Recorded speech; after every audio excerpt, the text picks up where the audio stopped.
अस्सलाम वालेकुम प्यारे बच्चों। तो बच्चों आज हम पढ़ेंगे दा के बारे में। किसके बारे में? दा के बारे में। तो प्यारे बच्चों हर नाउन से पहले 3 अल्फाज आते हैं। कितने आते हैं? 3 अल्फाज। या तो ए आएगा, या तो एन आएगा, या तो दा आएगा। ए और एन के बारे में हम पढ़ चुके हैं। आज हम पढ़ेंगे दा के बारे में। किसके बारे में बेटा? दा के बारे में। दा की वैसे मुख्तलिफ कंडीशन होती है, लेकिन आप बस इतना याद रखिए कि दा हर उस नाउन से पहले लगेगा जो खास हो, जो खास हो। जैसे जो चीज़ आपको मालूम है, आपके मिसाल के तौर पर ये टोपी मैंने पहन रखी है, ठीक है, मैं इस टोपी के बारे में बात करूंगा तो आ कैप नहीं कहूंगा, दा कैप कहूंगा। क्या कहूंगा बेटा? दा कैप, दा कैप, क्योंकि मैं इसके बारे में बात कर रहा हूं। ठीक है, आप जो कोट पहने हुए हो उस कोट के बारे में अगर हम बात करेंगे तो आ कोट नहीं कहेंगे, दा कोट कहेंगे। क्या कहेंगे बेटा? दा कोट। ठीक है, तो चलिए अब इसको हम बोर्ड पर समझते हैं कि इस तरह के जुमलों की इंग्लिश कैसे बनती है। आप यहाँ पर देखिए लिखा हुआ है कोट गंदा है, कोट गंदा है, यानी यहाँ पे उस कोट की बात हो रही है जिसे हम देख रहे हैं, जिसे हम जान रहे हैं, जिसे हम जान रहे हैं। तो यहाँ पे लगा है दा। क्या लगा है बेटा? दा। जैसे आ कैप या आ कोट का तर्जुमा सिर्फ कोट या टोपी होती है, ऐसे ही दा कैप और दा कोट का तर्जमा भी सिर्फ कोट और टोपी होगी। ठीक है, इस दा का कोई तर्जमा नहीं होता, दा का कोई तर्जमा नहीं होता। ठीक है, अब देखिए दा कोट, इसको अलग कर देंगे, इसको भी 2 हिस्सों में हम बांटेंगे। Coat, the coat, coat, the coat, coat is dirty, is dirty. Dirty माने क्या बेटा? गंदा। डर्टी माने गंदा।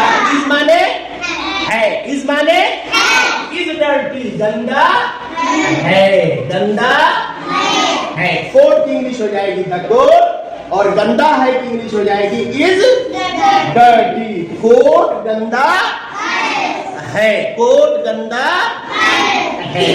ऐसे ही आप आ जाइए, अगर कोट गंदा नहीं है तो उसको भी कैसे बनाएंगे?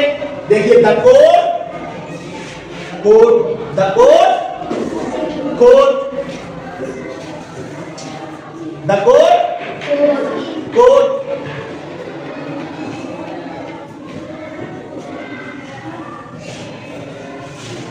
The coat, coat is not dirty. गंदा नहीं है, गंदा नहीं है। नॉट माने नहीं, नॉट माने नहीं, ये आपको पहले भी हम बता चुके। इज नॉट डर्टी, गंदा नहीं है। कोट गंदा नहीं है, the coat is not dirty. ऐसे ही आप आ जाइए, गुलाब लाल है। गुलाब एक किस्म का फूल है, इसके बारे में आप जानते हैं। गुलाब को हर कोई जानता है कि नहीं जानता है? तो इसी वजह से यहाँ पे दा लगा है। क्या लगा है? दा लगा है। The rose is red. गुलाब लाल है, द रोज इज रेड। ठीक है,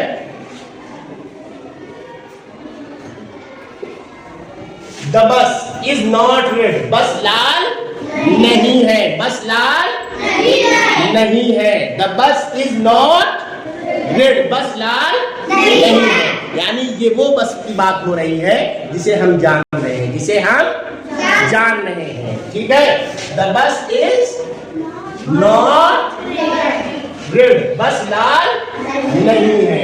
इसी तरीके से आप और जुमले अपने से मश्क करते जाइए। दा के बारे में एक चीज और जानने की है, वो ये है कि कब हम दा को दा पढ़ेंगे और कब हम दा को दी पढ़ेंगे। कब हम दा को दा पढ़ेंगे, कब हम दा को दी पढ़ेंगे। तो अगर दा के बाद, अगर दा के फौरन बाद कोई वॉवेल आए, कोई वॉवेल आए तो दा को दी पढ़ते हैं, दा को दी पढ़ते हैं। देखो दी एप्पल, क्या पढ़ेंगे? दी एप्पल। एप्पल में ए आ रहा है, ए वॉवेल में से है, ऐसे ही ऑरेंज, दी ऑरेंज, क्या पढ़ेंगे? The orange. और यहाँ पे हम पढ़ेंगे दा, क्या पढ़ेंगे? दा, क्योंकि दा के बाद वॉवेल नहीं आ रहा है। दा बॉय, क्या पढ़ेंगे? दा बॉय। दा गर्ल, दा गर्ल।